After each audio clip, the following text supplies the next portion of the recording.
우리 9번째 시간. 선업을 지었는데 지옥에 나는 경우, 악업을 지었는데 천상에 나는 경우, 이런 게 있다는데, 맞지마 5권 266쪽 136 업에 대한 큰 분석 의견. 지난 시간에 한 게 와라백경전이 예, 업에 대한 작은 분석 의견이죠. 네.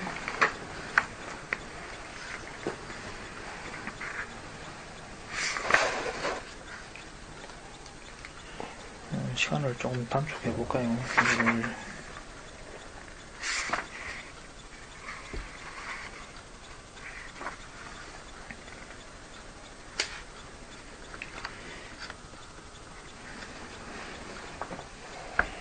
여기 보면은 이번에 보면 존자 사미띠가 숲속의 초암에 이렇게 있었는데 뽀따리뽀따라는 유행자가 찾아와서 뭐 말 시킨 겁니다. 3번에 보면은 뽀따리뽀따라는 사람이 와서 이렇게 얘기합니다. 뭐 버시여 사미띠여, 나는 수행자 꽃다마로부터 신체적인 행위는 허무하다, 언어적인 행위도 허무하다, 단지 정신적인 행위만이 진실하다. 그리고 선정이 있는데 선정을 성취하면 어떠한 느낌도 없어진다 라고 이와 같이 직접 듣고 배웠습니다. 그러니까 사미띠 존자가 그렇게 이야기하지 마라 그럽니다. 부처님은 그런 식으로 설하지 않았다. 그러니까 4번에 보면 뽀따리뽀따가 당신 출가한 지 얼마 됐소? 그러니까 3년 됐습니다. 그러니까 겨우 3년밖에 안 된 새내기가 뭘 스승을 지금 대변할 수 있을 거라고 나는 직접 듣고 배웠는데 뭐 이런 소리 보세요. 근데 이 사람 뭘 듣고 배웠다는 건지 부처님이 이렇게 이야기한 적이 없는데 횡설수설 하는 겁니다 지금. 저번에 왜 신체적 언어적 행위보다 정신적 행위가 더 중요하다는 것에 대해서 이렇게 이야기했잖아요. 네. 그런 걸 멋대로 이렇게 막 이야기하고 다니는 겁니다. 신체적 언어적 행위는 뭐 허무하고 관계없는 거, 별 의미 없는 네. 거고 정신적 행위만이 중요한 거라고 뭐 이런 식으로 엉뚱한 소리를 왜곡해서 이렇게 말하는 거죠. 말하는 사람 너무 많아. 그리고 보면은 갑자기 뜬금없이 또 선정을 성취하면 느낌이 없어진다 이라고 도대체 신체적 언어적 정신적 행위 이야기하다가 또 갑자기 느낌 이야기하다가 이게 횡설수설하고 있는 거죠 지금. 뭔 이야기를 하고자 하는 건지 이제 불분명한 겁니다. 그래서 4번에 보면 새내기가 뭘 안다고 그러냐 하면서 의도적인 행위를 하고 나면은 뭘 경험하냐 그러니까 사미띠가 의도적인 행위를 했으면 괴로움을 느낀다. 그러니까 이 사람도 뭐 대답도 좀 시원찮고 질문도 시원찮고 대답도 시원찮고 지금 뭐 두 개다. 예, 둘 다 지금 시원찮은 겁니다, 이게. 그러니까 빨리 붙다가 그냥 떠나가 버렸다. 사미띠자가 아난존자 찾아가지고 그런 대화를 했었다고 얘기하니까 아난존자가 부처님을 차한테 찾아가서 한번 이야기해보자 그러는데요. 그리고 9번에 보면은 부처님이 나는 그런 사람 만난 적도 없는데 어떻게 내가 그렇게 그 사람한테 직접 그렇게 설한 적이 있겠는가. 그 사람 어제 주워 들은 이야기 가지고는 직접 들었다고 이야기 한 데다가 말도 안 되는 소리를 횡설수설하고 막 그랬죠. 그래서 부처님이 뽀따리뽀따도 그런 사람 만난 적 없다고 이야기할 뿐더러 사미띠 비구한테도 무슨 그 사람 질문을 분석해갖고 대답해야 되는데 일방적으로 대답했다고 꼬집습니다. 횡설수설에 대해서 도대체 뭔 이야기를 하고자 하는지 분석해갖고 해야 되는데 그죠? 근데 뭐 횡설수설에 대해서 그냥 뭐 대답을 대충 한 겁니다. 신체적 정신적 의도적 행위를 하고 나면 괴로움을 느낀다고 이 뜬금없는 질문에 뜬금없는 대답을 해버렸습니다. 그렇게 하니까 그 옆에 우다인이라는 존재가 있었는데 부처님한테 하는 말에 더 끼어듭니다. 이렇게 존재 사미띠가 전부 괴로움을 느낀다고 하는 말은 어떠한 느낌은 다 괴로움 속에 있다는 그런 의미로 말한 게 아닐까요? 라고 이제 그러니까 11번에 부처님이 지금 우다인이 어리석게 또 이 우다인이 끼어드는 거 좀 보라고 지금. 그러니까 지금 사미띠 처음에 뻗달리 뻗다가 뭔 형사수설을 뭔 의미로 뭘 이야기하고 싶어가지고 형사수설 한 건지 쌈미띠 존자도 파악 못하고 대답했고 그 옆에 우다인이 끼어들어가지고 또 이 쌈미띠 비구가 대답한 걸 또 변호해 보려고 그런데 이 변호도 또 뭐 좀 짱뚱맞고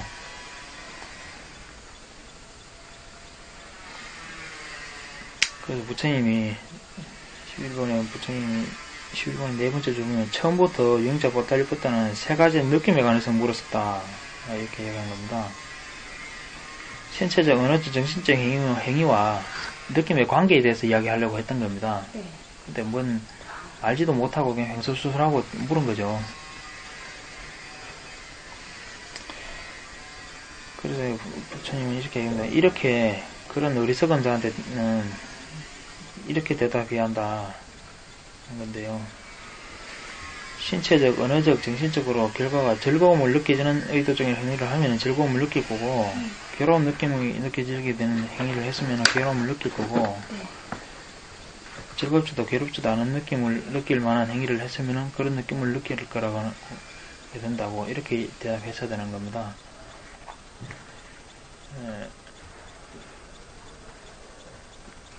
근데 질문부터가 횡설수설이니까 도대체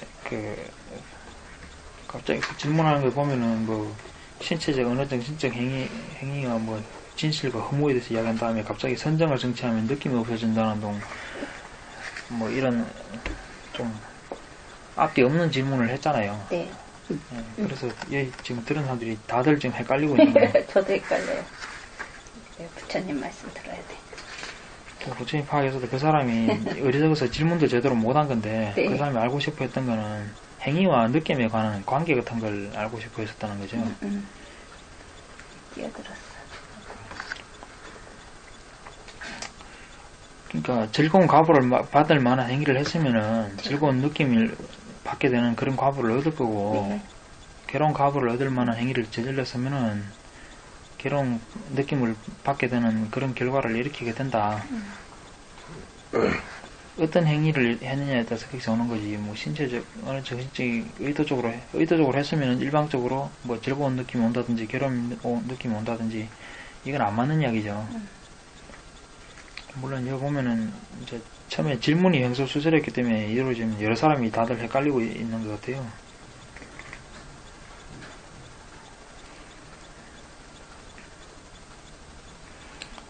부처님이 그런 어리석고 생각 없는 이교도 유행자가 어떻게 열애가 업에 대해서 분석하는 것을 알 수가 있겠는가. 그러니까 안한존자가 지금이 바로 그걸 설할 때다. 지금 바로 설할 때니까 설해 주십시오 한 건데요. 안한존자 또 영리해요.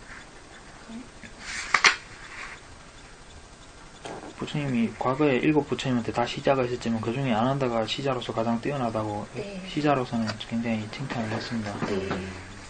그런 공덕이 있으니까 과거의 부처님은 시자한테 이렇게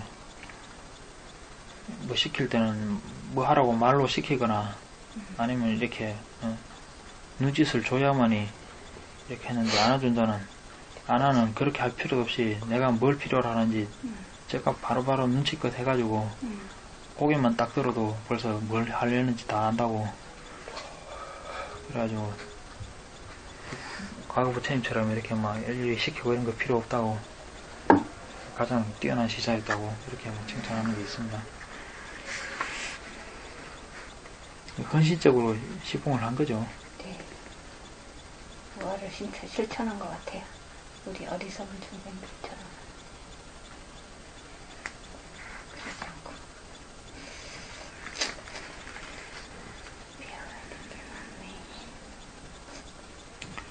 그 13번에 보면 세상에 4종류의 사람이 있다. 근데 4종류의 사람이라고 분류하는 이런 방식이 뭐 여러 가지로 자주 나오는데 네.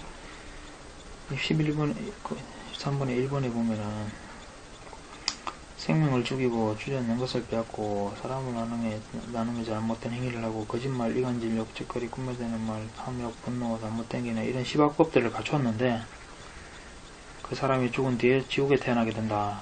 이런 부류의 인간이 있다는 겁니다. 2번에 보면은 이렇게 시박국을 저지른 사람인데 죽은 뒤에 하늘을 날아 천상에 태어난다는 겁니다. 이런 부류들이 있다.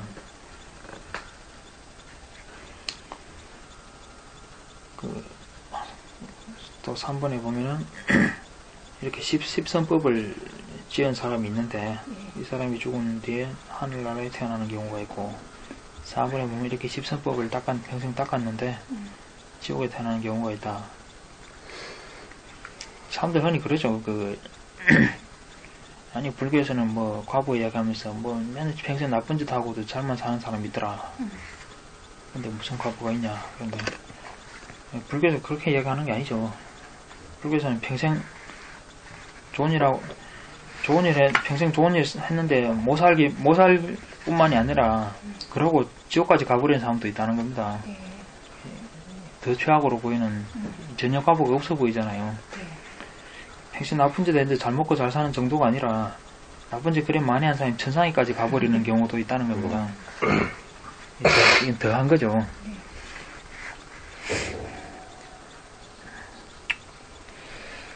14번에 보면은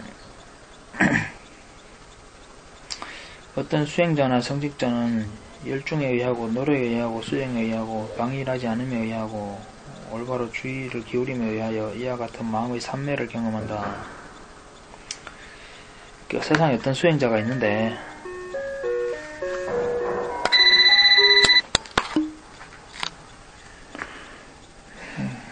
아무튼 여기서 말하는 수행자, 성직자라는 게 그러니까 수행승이 아니라 수행자, 성직자라고 하니까 지금 사문이나 바라문이라 그래가지고 이교도 수행자들 얘기하는 거거든요. 그런 사람 중에도 이렇게 이제 열심히 해가지고 삼매를 나름대로 자기들끼리 얻는다는 겁니다.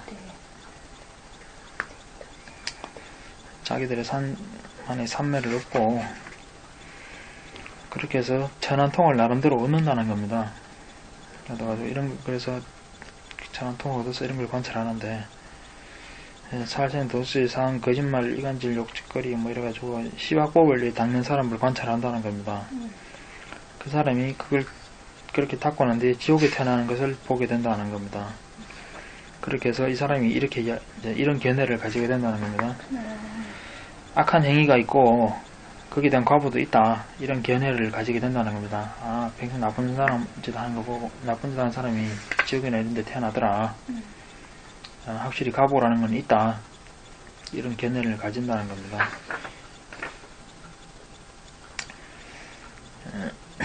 그래서 참으로 이렇게 악한 행위를 한 사람들은 다 죽으면 지옥에 다 태어나는구나. 이렇게 견해를 가지게 된다는 겁니다. 그렇게 해서 이것이 진실이고 다르게 이야기하는 사람은 거짓말이다.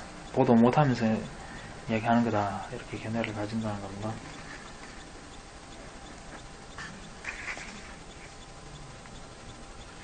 근데 15번에는 또 마찬가지로 어떤 수행자나 성직자는 이렇게 열심히 수행해가지고 삼매를 얻어서 천안통이 생겨서 관찰하는데 이 시박법을 저지른 사람이 하늘나라에 태어나는 경우를 본다는 겁니다. 그래서 생각하는 게 선악의 과보라는 건 없구나. 그냥 행위는 행위고 태어나는 건 태어나는 거고 이거 뭐 별개 문제구나. 이런 생각을 가지게 된다는 겁니다. 그러니까 이 천안통이나 이런 게 없어서 꼭 무인가론을 내세우는 것만이 아니라 천안통을 가진 사람조차도 이런 견해를 가질 수 있다는 겁니다. 이런 상황이 발생한다는 거죠. 그래서 참으로 이런 과보라는 건 없다. 이렇게 세박법을 저지른 사람은 천상에 태어나더라. 이것이 정답이다. 세박법을 저지른 사람은 천상에 태어난다. 그래서 이것만이 진실이다 라고 이렇게 가르친다는 겁니다.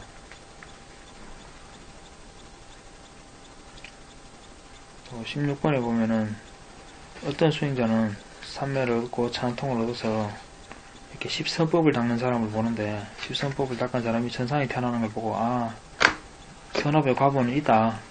이런 견해를 가진다는 겁니다. 그래서 십선법을 닦은 사람은 천상에 태어난다 라고 이제 가르친다는 거죠. 17번에 보면은 또 어떤 사람은 전화통을 얻어서 보니까 십선법을 얻은 사람이 지옥에 태어나는 것을 보게 된다 하는 겁니다. 그래서 선업의 과거라는 건 없다. 저런 십선법이라는 걸 닦으면은 지옥에 태어난다. 이것이 진실이다 라고 해서 한다는 겁니다. 근데 18번은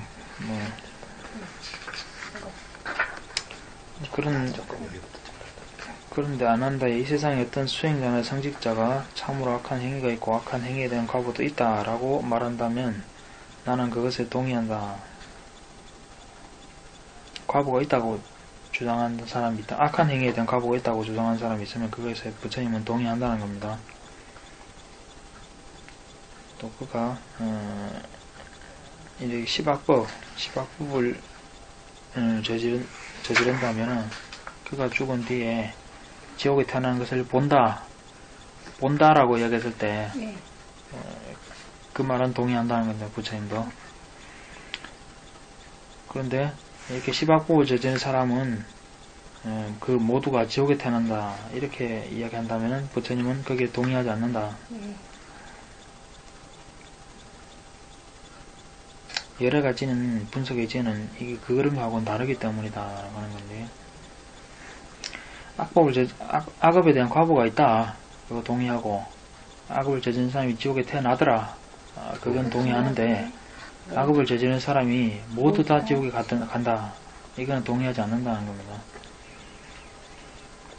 19번에도 마찬가지로 악한 행위에 대한 과보가 없다라고 말했을 때 어떤 사람이 그죠? 자기도 봤기 때문에 이야기하는 건데, 그렇게 이야기할 때 부처님은 거기에 대해서는 동의하지 않는다는 겁니다.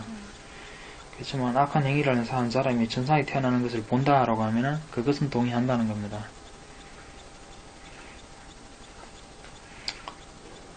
그런데 이렇게 악업 시박법을 닦은 사람이 모두 천상에 태어난다 이렇게 이야기하면은 부처님은 거기에 대해서 동의하지 않는다.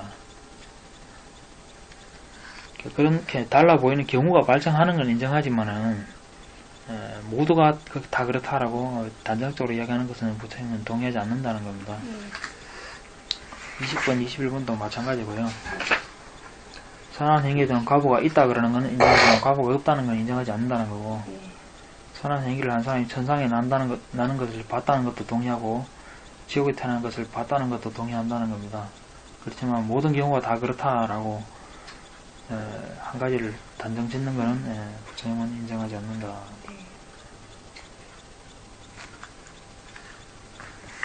왜 이런 일이 생기는가? 부처님이 가지는 지혜는 다르다는 겁니다. 그렇게 단편적으로 보고 이야기하는 게 아니고, 왜 그런 일이 발생하는지 그 상관관계까지 부처님은 다 볼 수 있다라고 이야기하는 거죠. 22번 한번 읽어보실까요?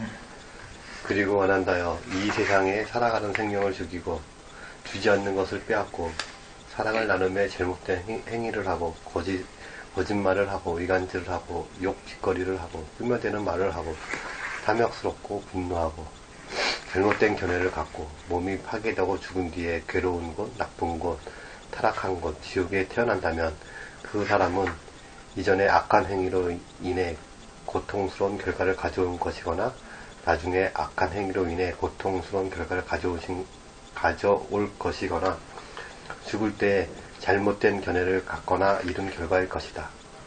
그것으로 인해서 그는 몸이 파괴되고 죽은 뒤에 괴로운 곳, 나쁜 곳, 타락한 곳, 지옥에 태어나는 것이다. 그래서 이 세상에서 생명을 죽이고 주지 않는 것을 빼앗고 사랑을 나눔에 잘못된 행위를 하고 거짓말을 하고 이간질을 하고 욕짓거리를 하고 흉물되는 말을 하고 탐욕스럽고 분노하고 잘못된 견해를 갖는다면 그 가보가 현세에서 혹은 다음 세상에서 혹은 후세에서 나타나서 그가 그것을 경험하게 된다. 예. 이렇게 시박벌 저지른 사람이 지옥에 태어난다면은 이전에 약한 행위, 그 사람이 시박법을 저질러서 지옥에 태어났다고 해서 꼭 금생에 지은 것 때문에 라고 말하기는 어렵고, 그 더 전생에 지은 결과일 수도 있고, 혹은 금생의 결과일 수도 있고, 혹은 죽을 때 그 정신 상태에 따라서 나타나는 현상일 수도 있다. 현재 장래에 지은 거는 꼭 그게 원인이 아닐 수 있다는 거죠.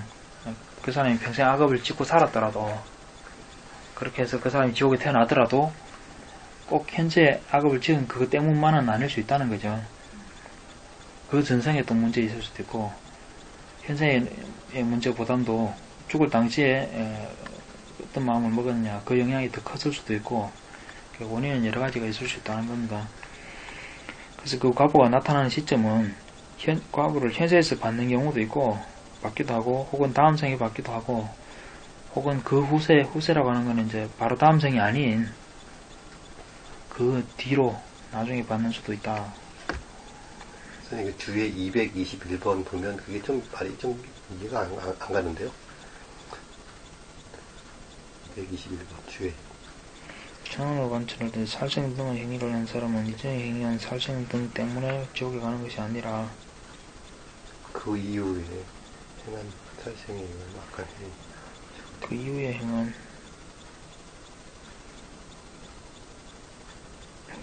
살생 등의 악한 행위와 죽을 때 잘못된 견해 때문에 지옥에 가는 것이다.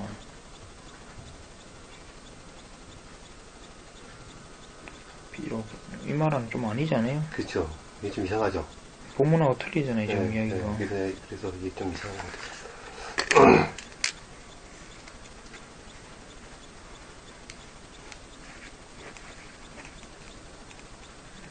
이건 나중에 고쳐야지. 내용이 이상하다. 당장에 본문에 쓰인 거하고 말이 틀리잖아요. 그죠? 네.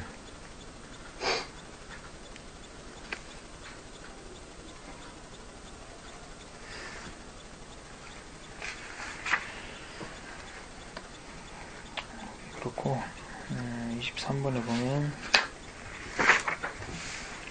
이렇게 시박복을 저지르는 사람이 천상에 태어난다면은 시박복을 저지르는 사람이 천상에 태어난다면 이것도 마찬가지로 그 이전에 선한 행위 때문일 수도 있고 나중에 뭐 시박복을 평생 저지르기만 한 건 아닐 거 아니에요. 그렇게 나중에 어떤 선한 행위에 영향을 받았을 수도 있고 아니면 평생 그러다가 죽을 때 바른 견해를 갖거나 거기서 죽을 때 임종시에 어떤 영향을 많이 받았을 수도 있다. 그렇게 해서 천상이 나는 경우가 있는데 그렇다고 그 과보가 없어지느냐 그건 아니고 행세에서 일부 받은 것도 있을 수도 있을 거고 혹은 다음 생에 그것이 나타날 수도 있고 아니면 그건 나중에 후생에 나타날 수도 있다. 예를 들면 저번에 바라문 다난자니 같은 경우에 뭐 왕을 빙자해 대신들을 속이고 뭐 장자들을 빙자해서 왕을 속이고 뭐 어쩌고 저쩌고 나쁜 짓만 하고 산다고 그런 게 있었잖아요. 네. 근데 그 사람 죽어서 범천에 태어났죠, 그죠? 그렇다고 해서 그 사람 업이 그냥 없어졌다 그건 아니라는 거죠. 그 사람 같은 경우는 임종시에 가까워서 선업을 갑자기 막 닦은 거잖아요. 아니면 그 임종시에 가까워서 선업을 닦고 특히 임종 당시에 그 사물행심 명상을 많이 했죠. 그렇게 해서 그 영향을 많이 받았던 거죠. 그러니까 그 사람 경우에는 임종시 가까워서 그 영향을 더 많이 받아버린 겁니다. 그죠? 그러면 남방에 세우민에 있을 때 자주 그런 얘기 들었거든요. 청현 스님도 우리가 수행하는 건 오직 죽을 때 잘 죽으려고 죽을 때 그 한마음에 의해서 다음 생이 정해지기 때문에 근데 어떤 사람이 아무리 잘 살아도 죽을 때 마음이 한순간 딱 삐뚤어지면 지옥에 나고 뭐 잘못된 나쁜 데게 떨어진다고 그래서 죽을 때 잘 죽기 위해서 수행한다 이런 얘기를 여러 번 들었거든요. 근데 이게 좀 빗나간 얘기 같지 않아요? 그쵸? 근데 그 보통 그 재생 의식하고 뭐 이거 얘기할 때 항상 그 얘기가 나와요. 그러니까 그게 아유다마의 그 찰나 생멸론 선형적인 관점에서 오는 문제라고요. 그게 찰나 생멸론식으로 해석하려니까 재생 연결식만 어떻게 해결하면 선형적으로 보잖아요. 선형적으로 보니까 여기서 잘못되면 다 틀리는 거잖아요. 뒤로 그죠? 그래 이야기하고 있잖아요. 부처님 그렇게 이야기 안 하고 있잖아요. 지금 그러니까 그 찰나 생멸론이 굉장히 선형적인 이론이에요. 입체적인 이론이 아니고 교수님이 가르치고 있는 건 과보나 연기나 입체적인 시스템에 대해서 이야기하고 있는 건데 굉장히 선형적인 식으로 해석을 하고 있기 때문에 그 해석 방법이 요용한 점이 많은 건 인정하지만은 네. 그게 그럴듯한데도 맹 들어보면 그럴듯하지만은 이게 묘한 이런 문제를 해석에 어려움을 일으킨다고 이게. 진실은 아닌 것 같아요. 네. 그래서 참 이상했어요. 과거가 이런 게 있는데 왜 그 죽을 때 그것만 적이냐고 제가 한번 다시 질문을 하면 말을 안 해요. 대답을 안 하고 입을 딱 다물어. 선생님은 과거가 훨씬 후세에 나타날 수 있다고 그쵸. 그러잖아요. 그럼 선형적인 이론에서는 제 의문을 풀었어요. 연결이 안 되잖아요. 네, 네. 이게 어떻게 건너뛰는가. 이런 것 때문에 후세에 다른 이론이 또 더 보태지어서 유식이라는 게 이런 게 나오고 막 유식이라는 게 그럼 업이 다 찰런데 업이 어떻게 연결되느냐. 이게 이 문제 해결이 안 되니까 후세에 유식이라는 게 발생하는 거예요. 업이 저장된다는 이론이 이제 이런 발상이 왜 자꾸 나오냐면은 전부 시간축으로 놓고 선형적으로 해석하려고 하기 때문에 이런 문제가 발생하는 거예요. 시간관념이 여섯 감정에서 세계관이 바뀌면은 시간관념이 바뀌거든요. 네. 그럼 그런 해석 방법이 자체에 오류가 있다는 걸 알 수가 있어요. 근데 경전에 보면 항상 그 사람이 죽을 때 부처님이 가서 좋은 얘기를 해주잖아요. 이렇게 모든 사람들이 다 가사파도 가서 얘기하고 그리고 여기도 죽을 때 올바른 견해를 갖거나 이런 결과일 것이다. 이게 항상 죽을 때랑 그 다음 생에 태어나는 거랑 연관이 시켜서 경전에 항상 나오기는. 굉장히 중요한 문제죠, 그게. 그래서. 근데 그거를 너무 확대해서 이걸 전부라고 해석하면 곤란한 이야기라는 그렇죠. 거죠. 왜 완전히 저기 하니까 막 살다가 감각적 쾌락에 막 함부로 막 살다가 죽을 때만 싹 이렇게 그러니까. 스님 모셔가지고 연벌 듣고 이러면 싹 되는 거로. 그러니까 그게 그렇게 흐를 수밖에 없잖아요. 예. 그래서 참 저도 허무한 적이 있었어요. 교회에도 똑같은 것 같아. 죽을 때 내가 참회하면 회개만 같은데 네. 하나님이 다 저기 용서해줘서 천상 간대. 아니, 천국에 가고. 불교는 그게 아니고 과보라고 이야기하면서 정작 죽을 때 잘 죽기 위해서 재생연결식을 잘 어떻게 만들기 위해서 예. 결국 그게 같은 흐름이에요. 그게 결국 같은 식으로 가는 거예요. 죽을 때만 잘하면 된다는 식으로 쏠릴 수밖에 없는 거예요. 이야기가. 고요한 소리에서 나온 그 책 있잖아. 아비담마 그 재생 그래 법률 때 초록색 네, 거기에서 그것도 그렇게 그렇게 나왔어요. 나오고 거기서는 이제 근거를 몇 가지 드는데 그 중에 한 가지가 뭐냐면 잠잘 때는 하고 일어날 때 근데 부처님도 그렇게 말씀하셨다. 잠잘 때 그 다음에 자냐면 그 다음에 바로 깰 때 잠잘 때 그 마음 챙김을 잘하고 자면 그 다음에 뭐 이렇게 된다. 그거를 한 가지 들고 또 두 번째 뭐냐면 그 책에서 나온 거는 심리학자가 사람 병을 치유할 때 저녁에 잠잘 때 그걸 얘기를 하고 그 교정을 하면 그 다음에 일어났을 때 그런 행위는 안 하게 되는 어떤 치유 사례들이 많이 있다. 그런 두 가지 예를 들어서 그 책에서 설명하더라고요. 그 보세요. 시중에 나온 책이라는 게 그러니까 매우 그럴듯하고 근거도 제법 경제에서 나오고 경제에서 실제로 부처님 임종시의 마음가짐에 대해서 중요하게 이야기하고 있고 사실도 매우 그럴듯해 보이는데 묘한 그런 문제를 가지고 있다는 거예요. 그런 해석법이. 시간 개념이 바뀌어야 된다, 그지? 시간 개념이 바뀌면은 어떻게 업이 전달되느냐 하는 유식 이론 그 자체가 허무맹랑하다. 시간을 뭐이 선적인 예, 선행적으로 보기 때문에 그런 게 발생하는데 네, 그건 다음에 그 바뀌면은 허무맹랑한 이론이라는 게 제가 보기에는 유식이 함장식이니 뭐 하는 게 그때 그거 할 때 그러니까 선생님은 경전 하시면서 또 그런 책 내고 그러니까 경전을 보더라도 사람마다 이해가 다르니까요. 뭐 이번에도 또 당신이 고향에서 저는 역경연이라고 생각하지 않고 스님이 사시는 절에 간다 이렇게 하는데 스님은 역경 얘기를 또 하시더라고요. 그래서 역경 하실 것도 아니고 참 신기해요. 그러니까 같은 경전 문구도 사람마다 이해 정도 방법이 틀리고 접근법이 틀리기 때문에 전부 자기가 관심 있는 쪽 위주로 이제 보게 저도 마찬가지죠. 제가 관심 있는 쪽 위주로 보게 마련인데 그러고 자기가 기존에 가지고 있던 사고방식 이런 거하고도 많이 영향을 받게 돼 있고 그건 어쩔 수 없는 거죠. 다시 한번 읽어봤어, 내가 이거 보고. 그 책을. 입당하기 전에 뭔가 문제가 있는 책이구나. 그거는 그때 나올 때도 우리 스님이 문제가 좀 이거 나오면 문제 있는데 하시면서도 허락하신 거거든요. 할 수 없이. 그래서 저는 저기 찰나 생멸론 그 자체가 밑바닥부터 문제가 있다. 찰나 생명은. 네. 그렇게 보는 입장입니다. 선형적으로 뭐 신찰나 해갖고 뭐 찰나가 이어지고 뭐 무슨 시기 일어나고 다음 무슨 시기 일어나고 재생 연결식에서 뭐 방한가가 어떻고 이 해석법 자체에 심한 문제성이 있다. 저는 그렇게 보는 입장입니다. 그게 아무리 뭐 대장로들이 이론이고 간에 경제에서 눈 떠고 봐도 없는 이론. 부처님도 그렇게 설명할 수 있는데 그렇게 설명 안 했단 말이에요. 네. 그게 뭔가 문제가 있기 때문이라고 저는 부처님 쪽을 믿는 입장입니다. 아무리 대장로들이 수많은 대장로들이 그걸 배우고 가르쳤더라도 저는 부처님 방식이 옳다고 보는 입장입니다. 부처님이 그렇게 설명하지 않은 데는 그렇게 안 한 이유가 분명히 있다고 보는 거죠, 저는. 왜 그 방법이 그렇게 이해하기 쉽고 좋은 방법이면은 부처님이 왜 그렇게 해서 그 방법을 쓰지 않았을까? 저는 필연적으로 그 방법에 뭔가 문제성이 있기 때문이다 라고 보는 입장입니다. 그리고 실제로 제가 왔을 때 방송에 보세요. 문제가 있잖아요.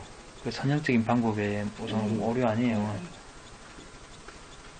그 부처님이 제시한 방법에는 아무런 오류를 찾을 수 없는 것들이 그런 선형 이론에서는 온통 오류들을 좀 많이 찾을 수 있어요. 설명 안 되는 애매한 문제들 이런 거. 이번에 우리 스님 법문에서 그런 말씀 하시더라고요. 저번 때 우리 배웠잖아요. 잘못된 견해를 가지면 지옥이나 축생에 태어난다고. 근데 스님, 그 지옥엔 다른 사람을 잘못된 견해로 이렇게 이끄는 거. 그래서 이 법문을 이렇게 잘못해서 잘못된 곳을 이끌으면 그게 지옥 가는 거라서 당신이 이제 지옥 갈 일 생겼냐. 그래서 뭐 하신다고 이런 말씀 하시더라고요. 그렇게 하는데 대부분의 이제 보살님들 또 얘기 들어보면은 좀 이게 말도 안 되는 것 같은 얘기를 막 하시는데 그 스님들이 그랬다 그러면서 우린 스님이 하면 스님을 부처님으로 보고 스님이 하는 얘기는 다 맞다고 보지 이렇게 하면서 하는 거예요. 그럴 수밖에 없잖아요. 네. 배우는 사람 입장에서는 또 그죠? 그렇죠. 근데 그러니까 이게 가르치고 스님 말씀대로 그 가르치고 이렇게 하는 게 함부로 가르치고 할 게 아니더라고요. 남들이 보면 제가 남들을 또 이제 사견으로 인도해서 그렇게 뭐 하는 건 수도 볼 수도 있으니까 뭐 저도 뭐 거기에 대해서 할 말은 없죠 사실. 누가 옳고 뭐가 그런지 어떻게 다 뭐 따지고 밝힐 수 있나요 이게 지금. 같이 배웠고 같이 이 축생으로 가게 되면 가게 되는 거고 뭐 지금은 최선을 다해서 옳다고 생각하는 쪽으로 배우는 수밖에 뭐 그쵸. 저도 제가 옳다고 생각하는 쪽으로 이야기할 수밖에 하는 거고 뭐 그때를 보고 맞다고 생각된 사람은 그래 배우는 거고 뭐 아니라고 생각된 사람은 뭐 욕하고 가는 거고 뭐 그런 거지 뭐 방법이 있나요 지금 어떻게 이게. 그래서 지옥이 꽉 요즘같이 다 선생님 하려고 그러고 이 종교가 난무하고 철학이 난무해서 일단 가르치고 이 이데올로기 심어주는 이렇게 많은 시대에서 지옥이 지금 꽉 차있고 그래서 애완동물이 많이 키워지나 보다. 그런 생각이 다 들더라고요. 저도 뭐 아베다면 이론들이 굉장히 유용한 게 많고 우리가 이 고대 인도 문헌을 이해하는 데는 그 당시 풍토나 뭐 철학 기본이 되는 이런 철학 이런 게 우리 전혀 없기 때문에 그런 걸 이해하려면 옛날부터 내려오는 문헌들을 많이 참고해야 되는 건 사실인데 그 문헌들에서 오류가 있을 수 있다는 거 그 가능성은 생각해야 되거든요. 더군다나 경전에 전혀 안 나오는 방식의 접근법 같은 거는 좀 세고해 가야죠. 근데 그 찰나로 생멸론 같은 게 굉장히 전혀 없는 방법이란 말이에요. 전 처음 들었을 때 뭔가 좀 접근법이 이상하다 이거 그런 생각이 들었는데 딱히 뭐가 틀렸다고 말은 못하겠고 애매하다고 생각했는데 시간이 지나면서 좀 생각해보고 생각해보니까 뭐가 잘못됐는지 점점 분명해지더라고요. 좀 전에 방금 질문한 게 이게 또 그런 사례인 거예요. 재생 연계식만을 하기 위해서 잘하는 게 아니라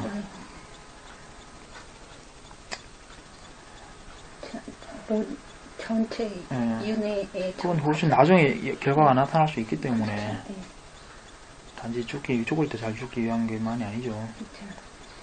가자타 사또왕 같은 경우는 그 아버지를 죽인 과부 때문에 지옥에 간다고 부처님도 당신 지옥에 갈 거라고 이렇게 이야기했고, 본인도 난 지옥에 갈 거라고, 아버지를 오역죄를 저질렀으니까 나는 지옥에 갈 수밖에 없다고 이야기하는데, 그 사람이 그럼 재생연결식을 잘 만들 수 있는 방법은 없잖아요. 확정적으로, 부처님도 확정적으로 이야기하고 있고, 본인도 그럴 수밖에 없다고 인정하고 있는데, 그럼 지옥 가야지 어떻게. 근데 그 사람이 뭐 때문에 보시하고 수행해요? 후세나 그 사람은 다 바라는 다음에. 거는 결정난 건 할 수 없는 상황이고, 그 다음 그 후를 봐야 되기 때문에 하는 거라는 거지. 죽을 때 잘 죽는 그 문제가 아니라고, 지금. 죽을 때 그 확정된 사람은 노력할 필요가 없어져 버리네, 그죠? 그게 부처님 가르침 다르다 치는 거 얘기해 주시죠. 네, 부처님은 그건 그거고, 또 그 다음, 그걸 어떻게 나중에라도 극복할 수 있는 네. 길을 만들어놔야죠. 그런 인연을 심어놔야 되는 거고.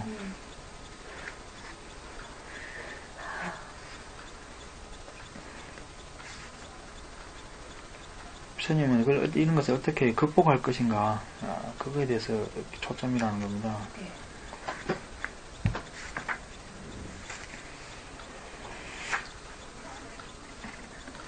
몇 년 동안에 오랜 의문이 풀렸어요. 그것뿐만 아니라 나중에 보면 그보다 100배는 더 의문이 풀릴 겁니다. 저기 세계관 쪽에 이해가 된다면은. 네. 네.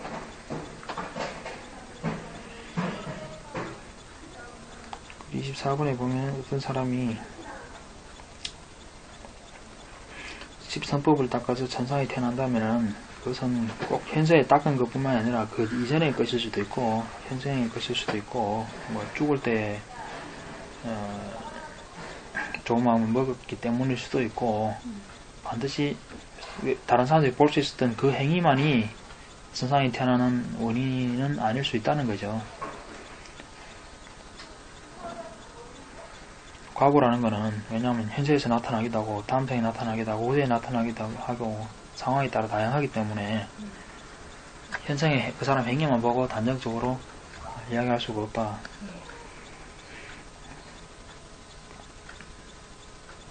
현생에 받는 과보를 다른 말로 한문으로는 화보라는 표현도 써요. 화보. 과보라고 할 때는 저기 열매라는 뜻이거든요. 뭐 영어로는 프루츠라고 번역하대요. 열매라고 번역하는데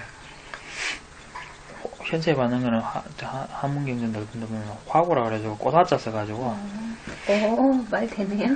꽃은 당장에 피갖고 뭔가 화려해 보이잖아요. 근데 열매라는 거는 당장에 꽃 지고 난 다음에 나중에 이제 서서히 무르익어서 나중에 꽃은 수확이 없죠. 사실 별로 보기는 화려한 것 같지만 수확이 별로 없는 거지만 열매는 꽃이 지고 아무것도 없는 것 같다가 나중에 점점 무르익어서 큰 수확이 있죠.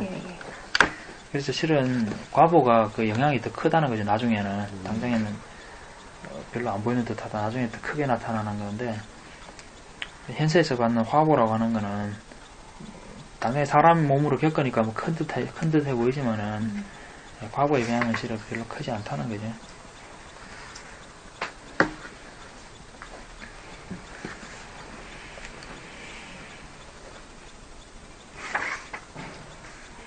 그래서 26번에 보면은 이와 같이 불가능한 업이 불가능한 것으로 나타나기도 하고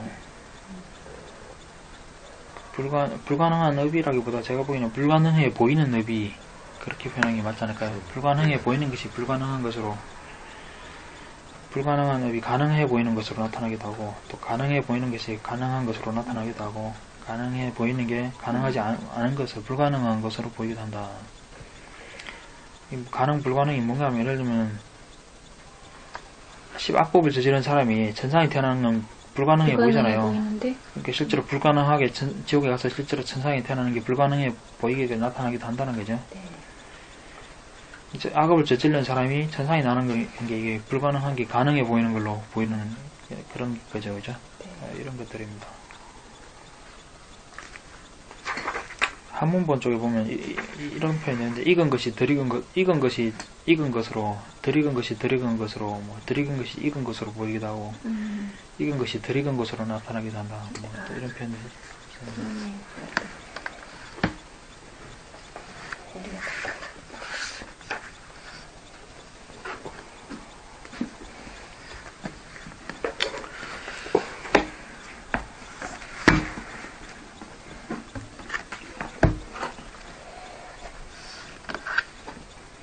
제가 이렇게 대장로들의 세곡을 부정해서 이렇게 권세가 없는 건지도 모르게.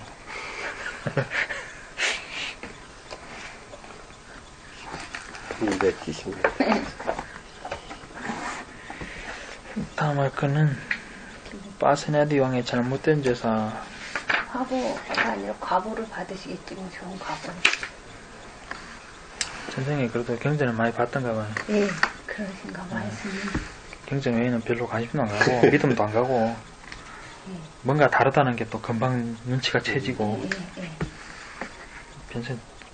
전생에 뭐 이렇게 먹고 살 복은 그다지 안 지은 것 같은데 책만 봤던가 봐요.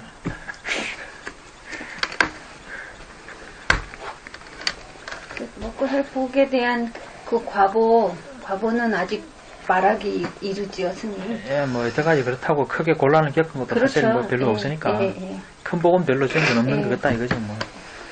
또 많이 싸놓으면 귀찮아서 어떡해요.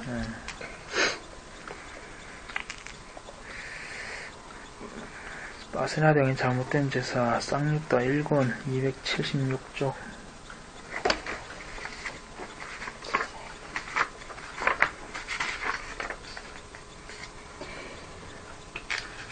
일단 한번 읽어보실까요?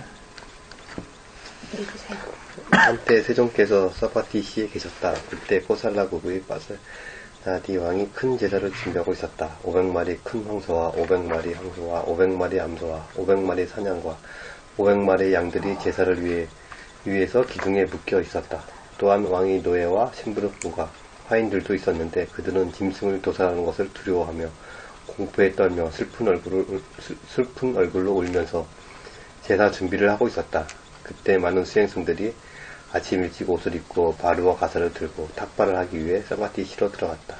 사바티시에서 탁발을 하고 식사를 마친 뒤 바루를 물리치고 나서 세종께서 계신 곳으로 찾아왔다. 가까이 다가와서 세종께 인사를 드리고 한쪽으로 물러나 앉았다. 이렇게 바세나디 왕이 이런 큰 희생제를 준비하고 있었는데 도축할 짐승들을 많이 준비해 놓고 있었는데 그 하인들 일하는 사람들도 찝찝해갖고 굉장히 싫어했다는 겁니다. 그 당시에 이런 일을 굉장히 안 좋은 일을 많이 여기는 사람이 많았기 때문에 그 설령 하인들이라고 할지라도 시키니까 하긴 하는데 엄청 찝찝한 겁니다. 이런 짓을 내가 해야 되냐 이렇게 찝찝하게 생각하고 저렇게 한 짓을 과부를 내가 어떻게 다 받을 거냐 이런 생각도 하고 그러니까 굉장히 싫어했다는 거죠. 그래서 그런 일이 지금 일어나고 있다는 것을 비구들이 부처님한테 보고를 했다라고 하는데 부처님이 5번에 보면은 부처님이 그래서 시를 읊으셨다고 하는데 또 시를 한번 읽어볼까요? 말을 희생하는 제사, 사람을 희생하는 제사, 나무봉이 던져진 곳에 재단 쌓는 제사, 승리의 축배를 드는 제사, 무차의 제사는 많은 수고만 있을 뿐 공덕은 크지 않네. 산 양과 소 등을 희생하는 그러한 제사에 올바른 길을 가는 위대한 선인들은 참여하지 않는다네. 거창한 행사 없이 언제나 가문에서 대를 이어 내려온 산양과 양과 소 등을 희생하지 않는 제사, 올바른 길을 가는 위대한 선인들은 그러한 제사에 참여한다네. 현자들은 살생이 없는 제사를 행하니 그 제사는 큰 공덕을 가져오네. 훌륭한 제사를 행하는 자에게 좋은 일이 생기고 나쁜 일은 없네. 살생이 없는 제사는 위대한 것, 하늘 사람조차 기뻐한다네. 이 사람이 이렇게 많은 희생제를 지내고 제사를 하려는 게 뭔가 좋은 과보를 받으려고 생각하는 건데 그런 제사는 수고는 엄청 많은데 공덕이 크지 않다. 왜냐하면은 큰 선인들이 그런데 안 간다는 겁니다. 왜냐하면 그런 사생 피투성이 제사에 작진들면은 그 훌륭한 선인들이 그 왜 가겠느냐는 겁니다. 예. 훌륭한 선인들한테 보시를 해야 뭐 복이 많을 텐데 네.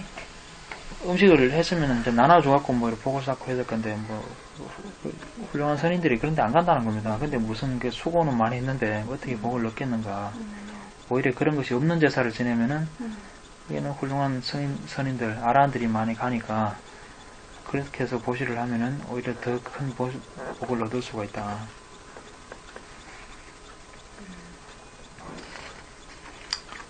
흉자들은 살생이 없는 제사를 한다. 이 제사에 관한 거 좀 더 자세한 거 실은 저기 디가니까에 보면은 꾸따난단가 꾸따단단가 뭐 바라무이 또 이런 그 제사를 준비해가지고 이때 의식을 이게 하루 이틀만 하는 제사가 아니고 여러 날에 걸쳐서 의식을 거창하게 하는가 본데 의식을 굉장히 중요시했는가 봐요. 빈틈없는 의식 이런 거 의례 같은 형식을 굉장히 중요시했던 것 같은데 그래서 뭔가 부족한 게 더 없을까 빠진 게 없을까 생각하는데 곧다마 부따라는 사람이 제사에서 필요한 뭐 16가지 도구와 뭐 4가지 뭐식인가를 완벽하게 알고 있다더라 이런 소문을 들어가지고 제사를 영지낼 거면 그것도 다 갖춰야 되지 않겠느냐 해가지고 부처님한테 찾아와서 거기에 대해서 묻는 거 나오거든요. 그 사람이 생각하는 도구나 이런 거는 이제 뭐 그릇이라든지 무슨 재단이라든지 예. 등등 뭐 이런 것들을 뭐 필요하다고 생각하고 찾아갔는데 부처님 그 도구를 갖다가 일단 재물을 풀어가지고 사람들을 먼저 이렇게 도와가지고 사람들한테 일단 인심을 먼저 얻고 사람들한테 충분히 다 알리고 이런 것들을 그 제사의 형식으로서 의례로서 이렇게 이야기하시는 겁니다. 부처님은 그러니까 누구 원망하는 사람 없이 다 축복받는 이런 제사 이런 걸 먼저 해야 된다. 그래서 그런 것도 시행하고 해야 되고 또 죽음을 이렇게 살생 때문에 사람들이 싫어한다든지 이런 것들이 없는 너도나도 다들 기뻐하는 그런 제사 등등 이런 조건들을 쭉 이야기합니다. 이것이 그 제사의 도구들이라고 이야기하는 거 듣고 그 바라문이 즉시 이 살생제를 그만두겠다고 이야기하고 가는 그런 내용입니다. 이 당시에 제사를 이렇게 크게 지내야 범천이 태어난다고 생각하니까 이 일반 사람들은 접근도 못하는 거예요. 사실 브라만들 높은 지위는 자기들만의 전유물인 거죠. 근데 불교는 그런 거 가지고 좋은 데 못 가고 사무양심 수행, 마음을 어떻게 닦느냐 이런 걸로 좋은 곳에 가는 거라고 이런 식으로 가르치고 그리고 그렇게 거창한 제사가 중요한 게 아니고 약간의 수행자들한테 밥을 보시하고 모계를 스스로 지니고 이런 것들이 오히려 과거를 가져오는 것이다. 그렇게 요란한 제사보다 이것이 훨씬 더 큰 과보가 있다. 이런 것들이 먹혀가지고 이제 불교 세력이 많이 퍼졌다고 뭐 이렇게 해석하는 사람들도 있더라고요.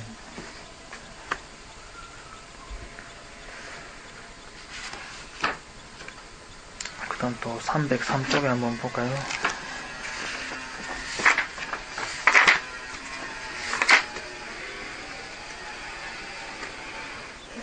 아들 없음의 경 1이죠.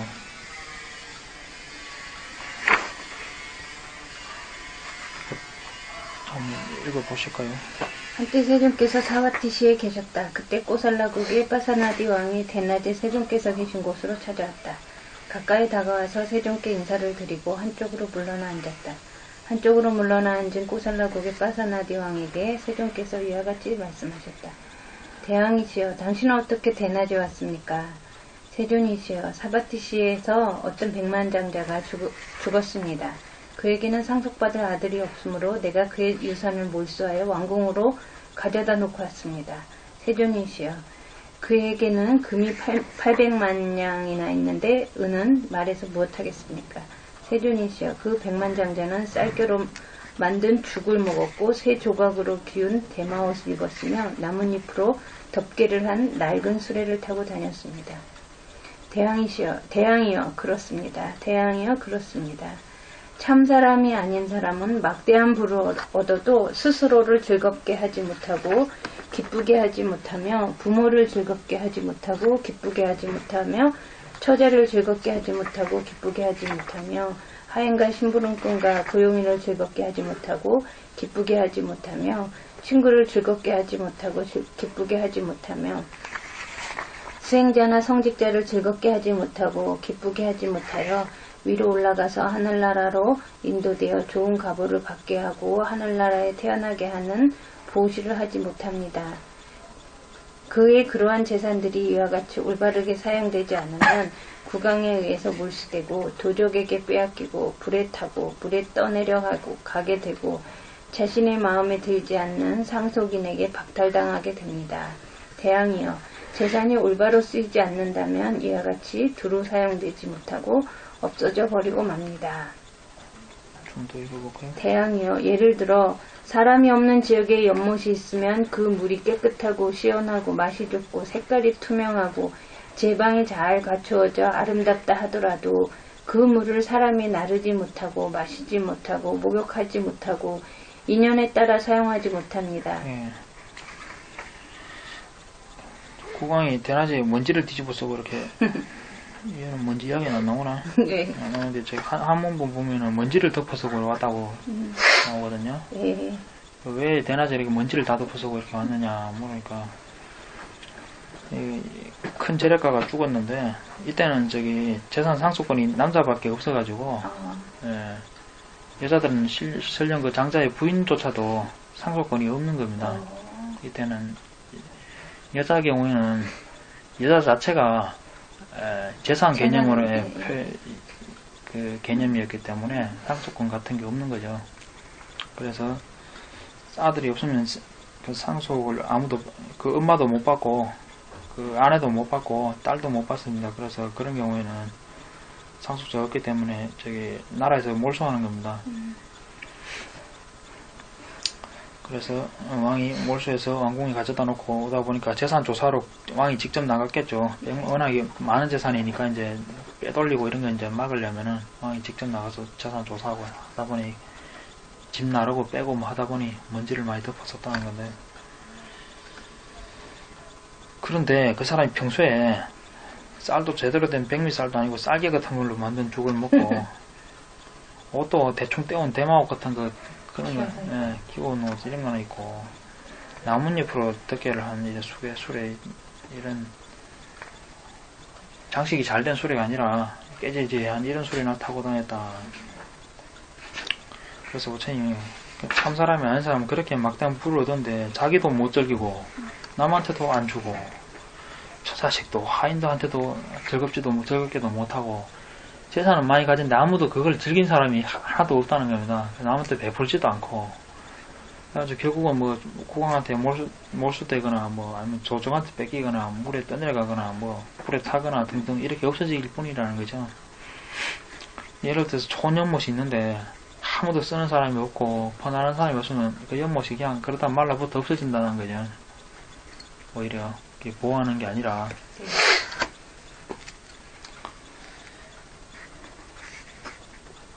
6번에 보면 참 사람은 제대로 하는 사람은 막대한 불을 얻으면 자기도 즐겨야 되고요. 그걸로 해서 부모도 기쁘게 해야 되고 처자식도 기쁘게 해야 되고 하인과 고용인들도 기쁘게 해야 되고 친구들, 수행자나 성직자들 여러 사람한테 그게 혜택이 돌아가야 된다는 거죠. 예. 자기도 그것을 자기가 안 쓰면 그 벌은 의미가 없잖아요, 그죠? 자기도 써야 되고 여러 사람한테 혜택이 돌아가줘야 된다. 그렇게 해서 보시를 해가지고 복도 또 쌓아야 된다. 그러면은 그런 재산은 몰수될 일이 없다는 거. 여러 사람한테 100% 주고 있는데 그런 거 안 뺐죠, 그 사람들이, 그죠? 그러고 복을 쌓았기 때문에 복으로 쌓인 것은 뺏기지 않는 재산이죠. 또 뺏어갈 수 없는 재산인 겁니다. 예를 들면 좋은 연못이 있는데 여러 사람이 떠다 마시고 목욕하고 퍼다 나르고 이렇게 하면은 계속 거기는 물이 찬다는 거죠. 그렇게 해서 쓸 수가 있다. 연못도 이제 우물 같은 것도 계속 써야 물길 같은 게 생겨가지고 이제 이렇게 물이 계속 나오고 그러지. 안 쓰고 냅두면 막히기도 하고 그런다죠. 네. 이렇게 해준다. 그 이야기입니다.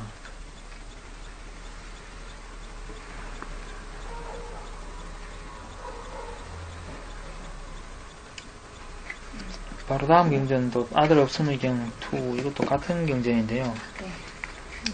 이제 같은 사람 이야기 같아요. 한번 보면 잠깐. 진짜 이거.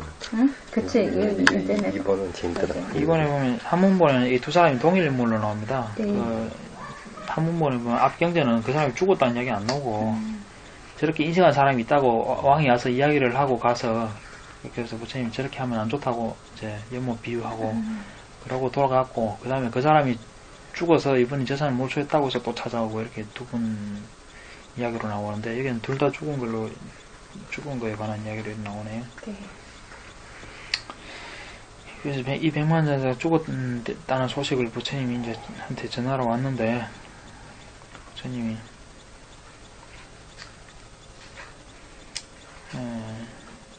대왕이요 그렇습니다. 4번부터 한번 읽어보실까요? 대왕이요 그렇습니다. 대왕이요 그렇습니다. 먼 옛날에 그 백만장자는 따가라 시킨이라고 하는 홀로 연기법을 깨달은 님께서 탁발하는 것을 보았습니다. 그는 수행자에게 음식을 베풀라고 명령하고 자리에서 일어나 나갔습니다. 그런데 베풀고 나서 나중에 그 공양을 오히려 하인이나 일꾼들에게 주었다면 나았을 것이라고 후회했습니다. 또한 그는 재산을 얻기 위해서 형제의 유일한 아들의 목숨을 빼앗았습니다. 대왕이여 그 백만장자는 따가라 시킨이라고 하는 인연법을 깨달은 님에게 공양을 드린 그 행위의 가보로 7번 하늘나라에 태어났습니다. 또한 그의 행위의 가보가 남아서 7번 이 사가티시의 장자의 지위에 올랐습니다. 대왕이여 그 백만장자는 베풀고 나서 나중에 그 공양을 오히려 하인이나 일꾼들에게 주었다면 나았을 것이다. 라고 후회한 그 행위의 가보로 그는 훌륭한 음식을 먹는데 마음을 기울이지 못하고 훌륭한 옷을 입는데 마음을 기울이지 못했으며 훌륭한 수레를 타기에 마음을 기울이지 못했습니다. 그는 훌륭한 5가지 감각적 쾌락의 종류를 즐기는데 마음을 기울이지 못했습니다. 또한 그 백만장자는 재산을 얻기 위해서 형제의 유일한 아들의 목숨을 빼앗은 그 행위의 가보로 몇 년, 몇백 년, 몇천 년, 몇십만 년 동안 지옥에서 괴로워했습니다. 그 행위의 가보가 아직도 남아서 7번 태어남에도 자식이 없고 그의 재산은 대왕의 창고로 들어갔습니다. 그 백만장자는 이전에 쌓은 공덕은 이미 다하였으며 새로운 공덕은 쌓지 않았습니다. 지금 그 백만장자는 대규한 지옥에서 괴로워하고 있습니다. 이 사람이 옛날에 빠째가 붙다라고 하는 한문에서는 뭐 영각이니 똑각이니 벽지불이니 이런 말을 쓰는 그런 사람인데요. 여기다 이제 보시를 했었는데 공경하는 마음 같은 게 전혀 없었기 때문에 누가 와서 밥 달라니까 주긴 줬는데 아이나 시켜가지고 그냥 줬다가 저 사람한테 밥 줘 이라고 그냥 시켜놓고는 나중에 에이 괜히 줬나 이러고 또 하인들한테 비기 걸려 괜히 줬나 이러고 또 이제 후회하고 이랬다는 거다. 그리고 재산을 얻어보려고 형제 아들도 죽이고 이런 일을 했는데 그 과보를 딱 각각 받았다는 겁니다. 이 부자로 있다가 또 형제를 죽인 과보 때문에 지옥에서도 오랫동안 과보를 받기도 하고 그 과보는 그 과보대로 받았고 또 복은 복대로 받았다는 겁니다. 이렇게 반복을 이렇게 받았는데 벽지벌한테 보지한 인연으로 지금 부자가 된 거고 근데 후회하거나 그는 또 그대로 과보를 받아서 후회를 했기 때문에 정작 과보는 부자는 됐는데 자기는 못 쓰게 됐다는 거죠. 그렇게 마음을 내게 되어버렸다. 그리고 또 형제 아들 죽인 것 때문에 나름 또 지옥에서도 괴로워했던 적도 있었고 그렇게 해서 상속할 자식도 없고 그래서 이제 이번이 그 복이 다 마지막 복이었다는 겁니다. 그대로 끝났고 그래서 지금은 이제 지옥으로 떨어져 버렸다. 11번에 보면은 그 공덕이야말로 저 세상에서 무사람들의 의지처가 된다.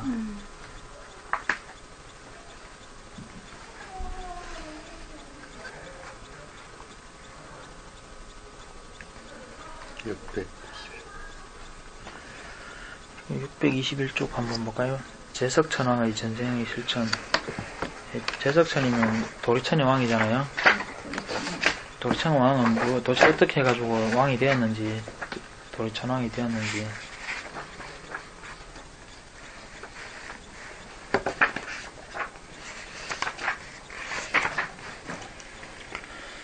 시간이 오늘 좀 그러니까 좀 단축을 해봅시다. 여기 또 제석천왕이 서원의 경인데요. 보면은 신들의 제왕 제석천이 예전에 사람이었을 때 7가지 서원을 받아서 지켰기 때문이다 하는데, 첫 번째는 나는 살아있는 한 아버지와 어머니를 부양하리라. 살아있는 한 가문의 연장자를 공경하리라. 살아있는 한 온화하게 말하리라. 살아있는 한 모함하지 않으리라. 살아있는 한 번뇌와 인색함에서 벗어난 마음과 관대하고 청정한 손으로 주는 것을 좋아하고, 탁발하는 자가 접근하기 쉽게 보시하는 것을 즐거워하며 집에서 살리라. 출가할 생각은 없었는 거고, 그죠? 집에서 보시하면서 살겠다라고 했는데, 나는 살아있는 한 진실을 말하리라. 살아있는 한 화내지 않으며, 만약 나에게 화가 나면 바로 그것을 제거하리라. 이렇게 해서 7가지를 평생 동안 열심히 지키고 살았더니, 그래서 제석천에서 왕이 되었다. 이것만 해도 실천하기 참 어려운 거예요. 네. 첫 번째서부터 우리가 공부를 안 하는데. 다음 경기는 제석천의 이름에 대한 경인데요. 제석천이 이제 이름이 여러 가지 있다는 겁니다. 예전에 수행자로서 마가바라고 일컬어진 학생이었는데, 그래서 지금도 마가바라고 부르는 사람이 있다. 그래서 옛날에 여기저기 다니면서 보시를 행했던 적이 있었는데, 그래서 부린다다라고 이게 뭐 무슨 말뜻이 있는가 보네, 그죠? 옛날에 제석천이 사람이었을 때 그때 어떤 했던 행위들 때문에 이런 여러 가지 이름들이 붙었다는 겁니다. 7번에 보면은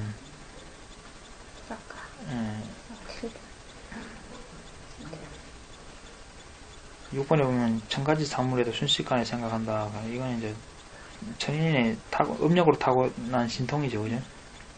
음력으로 가진 천안통 같은 건데요. 7번에는 숫자라고 하는 아수라의 딸인 아내가 있다. 그러니까 아내가 아수라의 딸을 데려다가 이제 아내를 삼았다. 그래서 수상받더라고. 안된 보살이네. 이것 때문에 아수라들이 그렇게 싫어한다고 뭐 그러네요. 네? 이것 때문에? 아수라의 여자를 데려가가지고, 네. 아수라들이 그렇게 도리천을 싫어해가지고, 시비를 자꾸 건다고 그러면서, 그런 인도 신화가 있습니다. 그래서 제왕 제석천은 33천에서 지배하고 통치해서 신들의 제왕이라고 일컫는다. 왜 이런 과보를 받게 되냐면, 앞에 경전에서 이야기했던 7가지 서원, 이것이 있었기 때문이다. 다음 경전 마할리의 경에 보면은, 리차부제고 마할리가 부처님한테서 제석천을 보았냐고 물으니까 부처님이 봤다고 이렇게 하니까, 제석천하고 닮은 자겠지, 설마 뭐 봤겠어요, 이렇게. 아이고, 그거 가서 뭐. 왜 물어봐? 묻는 사람도 웃기는데요. 부처님이 봤다 그러니까, 제석천과 닮은 자일 것입니다. 제석천은 보기가 실로 어렵기 때문입니다. 뭐 비슷하게 생긴 사람 보고 이야기하는 거겠지, 뭐 진짜 봐서라고. 지금 왜 물어봐? 웃긴 사람이지, 사람도. 부처님이 제석천을 잘 알 뿐만이 아니라, 제석천이 무슨 성이 뭐 해가지고 제석천 왕이 됐는지 그 이유까지도 나는 다 상세하게 본다. 닮은 사람 본 게 아니고. 그렇게 해서 좀 전에 앞에 경전, 제석천이 사람이었을 때 이렇게 했기 때문에 이런 이름도 가지고, 이런저런 이름을 가지게 됐다. 그리고 이런 7가지 서원을 지켰기 때문에 이런 복을 받게 된 거다라고 이제 이야기한 겁니다. 왜 물으러 왔는지 참. 다음은 여자에 관한 이야기인데요.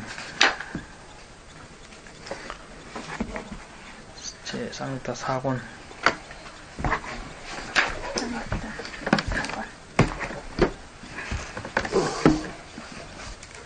359쪽.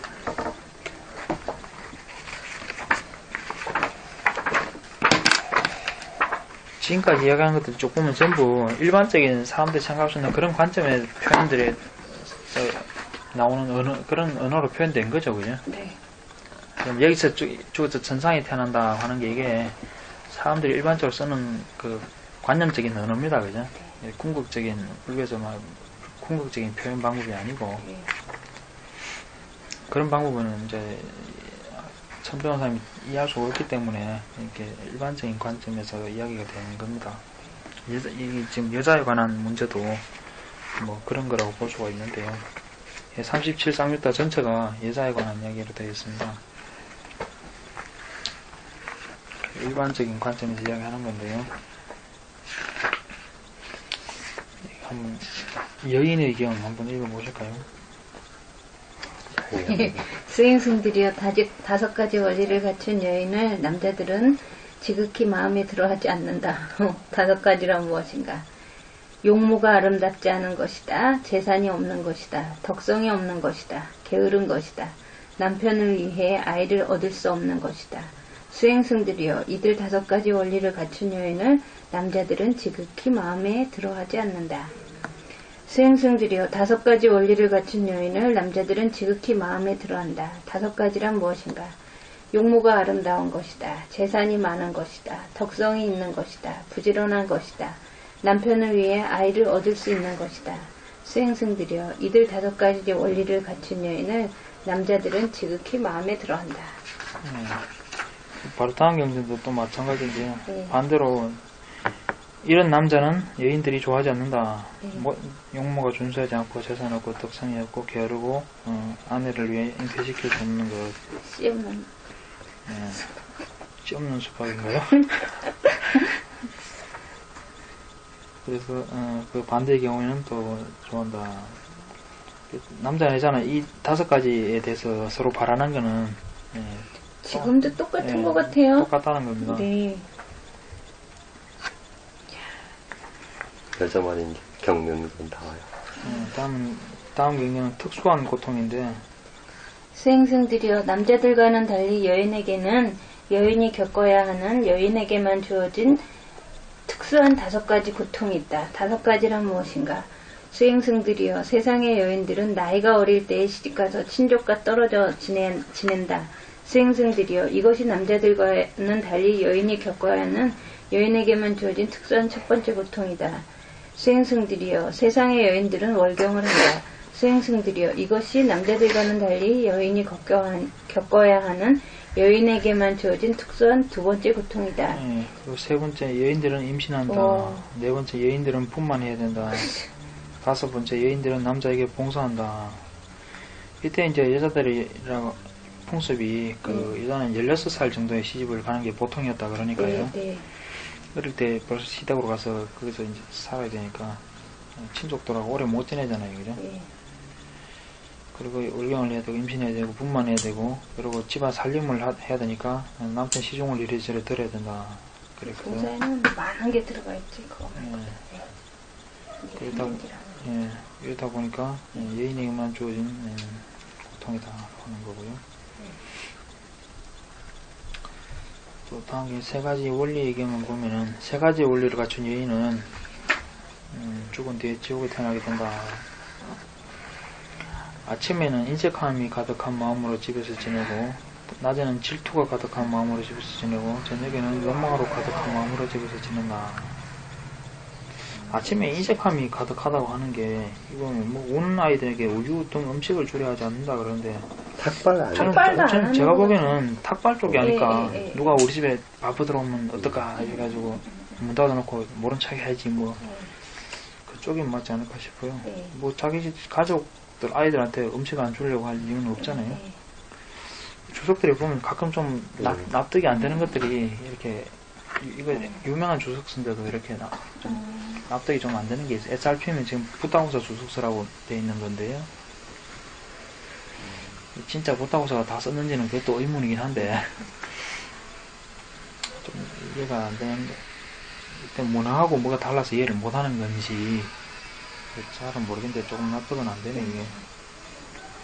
나중에 질투심이 가득한 마음을 남편이 하고 있는 일에 질투한다라고 그러는데, 지금도 남편들이 밖에 나가면 어디 회사 가면은 거기는 이쁜 아가씨도 있을 텐데 이런 글쎄, 뭐 그거는, 예, 그런 거 아닐까? 그거 진짜, 예. 딴 여자 만나러 간 건 아닐까? 뭐 저녁에는 욕망이 가득한 마음으로 딱이네, 여자한테 인색함, 질투심, 감각적해. 욕망. 그래서 이런 것들이 그러니까 여자들이 갖추기 쉬운 문제점에 대해서 이야기하는 거죠, 그죠? 네. 뭐 남자는 남자대로 이런 이야기하면 또 어떤 사람 그러대. 남자는 문제 없냐고 막 저한테 그러던데. 아니 남자가 문제가 없다는 게 아니라 그렇죠. 그 여자들만의 문제에 대해서 지금 따로 거론해보고 있는 거잖아요. 왜냐하면 슬법 대상은 거의 다 장자들이고 비구들이라고요. 여자들이 슬법 대상이 되는 경우가 많지 않잖아요. 여자들이 찾아와서 설법을 했다든지 내지는 뭐 여자들 문제에 대해서 좀 거론해 보려고 하는 거겠지.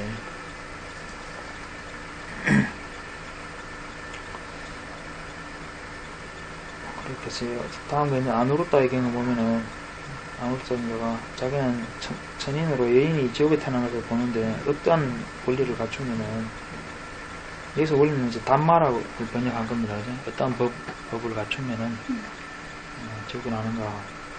지금 5가지 원인이다. 믿음이 없는 것, 부끄러움이 없는 것, 창피함이 없는 것, 분노를 품는 것, 지혜롭지 못한 것.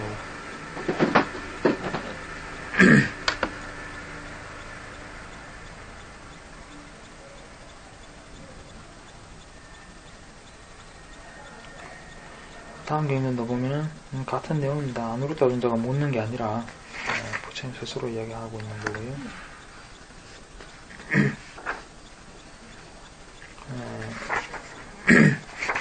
또 그 다음 원한의 경은 이제 4번째만 원한으로 바뀐 겁니다. 질투의 경도 그렇고 인색의 경도 그렇고 4번째만 이렇게 쭉 바뀌어서 같은 경기에 단어만 바뀌어가지고 계속 나옵니다. 범죄, 파괴, 배움이 없는 것, 나태한 것, 책임이 둔한 것. 이렇게 해서 37회 15번 경전 보면 5가지 경 해가지고 얘는 이제 5개를 안 지켜 오기는 이런 것들이 문제라고 얘기하는 거고요. 또 그 다음 넘기면은 이 아누르타의 품이 있죠. 여기서부터는 앞에 거하고 반대되는 겁니다.